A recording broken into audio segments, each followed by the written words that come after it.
Hi, this is the Professional Amateur coming to you with another review. This week I checked out Young Rebels, and this 1989 film was directed by Amir Shavan and stars Robert Z'Dar, John Greene, and Tadashi Yamashita, among others, of course. The story of this movie is quite convoluted, so I don't know if I can really tell you about it that much. With this one, I think the tagline is like one man versus the Mafia, and that's not quite what this one is about. He has a friend who goes along with him, but at the same time, it's not very kind of straightforward plot that way, but I can certainly, try for you guys. With this one, it has to do with kind of, I guess, a mafia going on, and then they kind of like blackmail or loan shark this guy, and they say, you owe $25,000 or something, but in order for him to pay it back, instead of paying him the money, they get his brother, who's a helicopter pilot, to fly to Mexico and get some drugs or something. But then they are actually making money off of this trip, and then I don't know really what happens, but the brother is the main guy against the mafia, and so he has to fight through all these different mafia guys, and then Robert Z'Dar is in this one, and so he's part of the mafia. He's just, bringing his shotgun around and stuff like that. What will happen, though? Well, for that, you gotta watch the movie and find out. Alright, so let's discuss this movie. Well, with this one, it's brought to you by the same director who did Samurai Cop, as well as other movies, of course, like Killing American Style, both of which I think I've seen. I know I at least reviewed one of those on this channel. I think this movie actually came before those two other movies that I mentioned, and so with this one, you kind of know what kind of cheesiness that you're getting into. I would say with this one, if you thought like, Killing American Style doesn't make too much sense, certainly this one makes less sense. Samurai Cop, I've watched that recently too, and those are both, I think, better constructed stories than this one. And so, it is just kind of one of those corny, B movie things going on with this one. And I gotta say, I did enjoy it for what it is. I like Robert Z'Dar in, anything, even in Samurai Cop when he's got like the beard and you can't even really recognize it as him. With this one, no beard, so you get to see his face on screen all the time, and that's just, wonderful to see. I don't know, I really like this actor. I think with the other things going on in it, certainly the story makes no sense. But because it makes no sense, every so often they just have like a fight scene for no reason, and they're shooting bullets all over the place, and you're just there for that, right? You're going along with it. And so if you are familiar with those other two movies and you really enjoy kind of that bad movie vibe of these types of things, then this is a good one to watch. And if you are a bad movie lover, you'll certainly see kind of aspects from other movies as well. This one very much reminded me of like an Andy Sedaris movie, particularly with certain elements of the soundtrack. Just sounds like music I hear from his movies. Other than that, they just have like random kind of nudity scenes as well. It's actually kind of funny.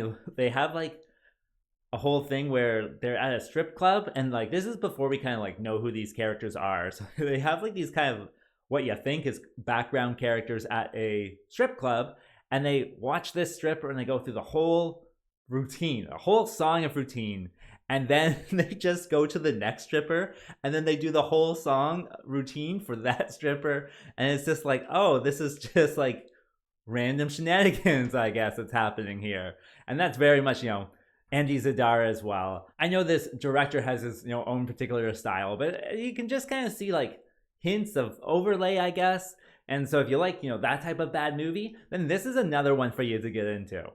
And I think that's kind of where I got transitioned into what doesn't work with this one, because like I told you before, it is a bad movie, but that's what I'm there for.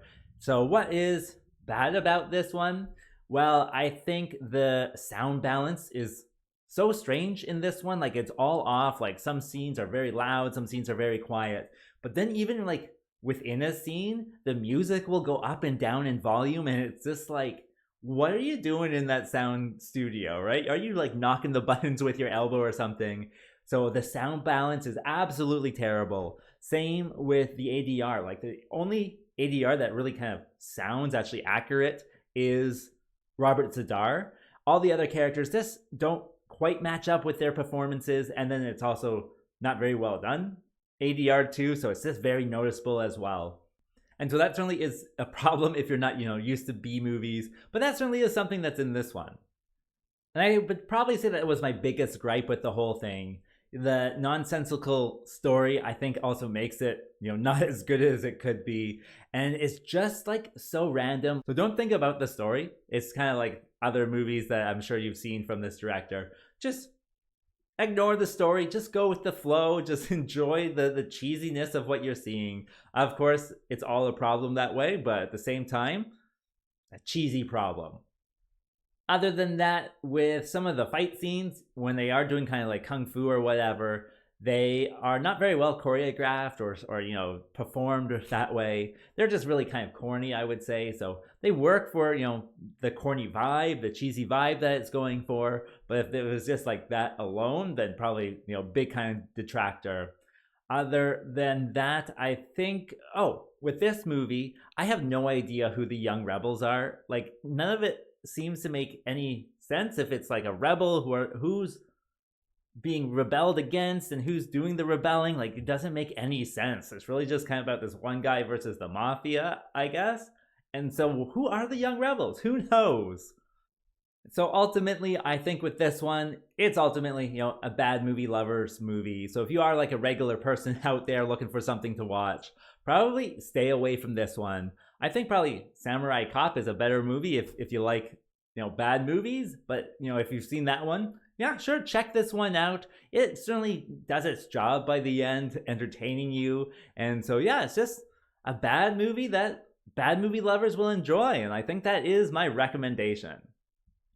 As for a rating, well, I'm going to give it the mildly interesting score of 3.4.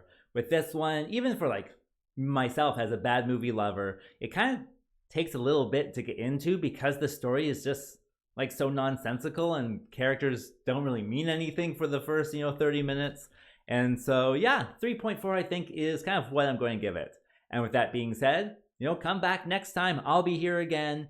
Like and subscribe as always, and I'll see you next time.